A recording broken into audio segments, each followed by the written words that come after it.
watching ABC-7 Eyewitness News. Coming up, children of divorce, they often face unforeseen challenges when their parents split up. So we're going to talk with someone about ways families can make the transition work and what every parent out there can do to improve their children's lives.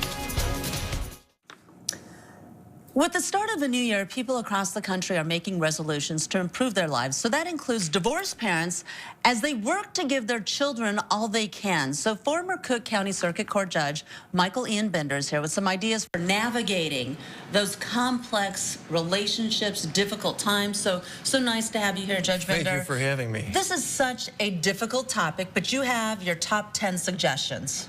I do, and they all relate back to the goal of helping children become functional adults, healthy, independent people who can give to society, who can have their own children, have their own families, and be free of trauma during the divorce that their parents are going through. So take us through the list. What are the top 10 here?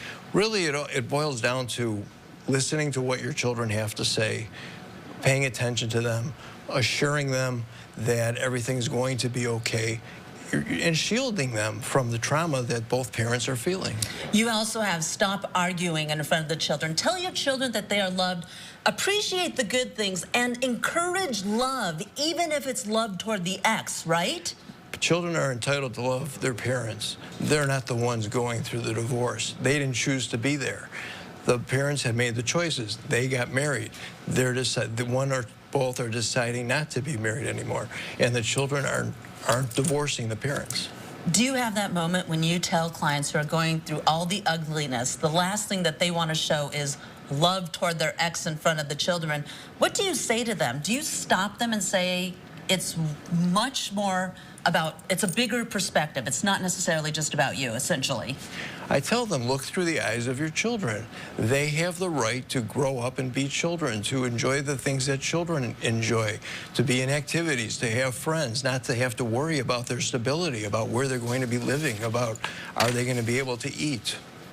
You also say that they're to be an advocate, too, for your child and to think about that first. Is that difficult to do when both sides have their own agendas, what they're going to get, how they're going to divide things? There's so many other issues that can cloud the children's angle, if you will. It's true, and the parents are going through stress, and they're going through an anxiety-filled time, and it could be difficult to refocus on the children, but that's their job. They're the parents. They need to do that, and the children are entitled to have that. All right. I like the message of keeping those kids first. So many kids who do have to go through divorces, and what an impact that ends up having too, lifelong, people remembering back.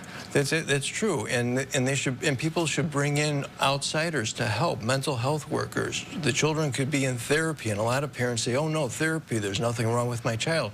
It's not about there being something wrong with your child, but if the child has someone that they can rely upon, somebody that they feel comfortable talking to, issues come up that they may not be comfortable talking to either parent about. Right. That gets them through all of this. Yes. All right, Judge Bender, thank you so much. A difficult topic, but important information there. So we're also posting all this information on our website as well, ABC7chicago.com. We're back after a short break.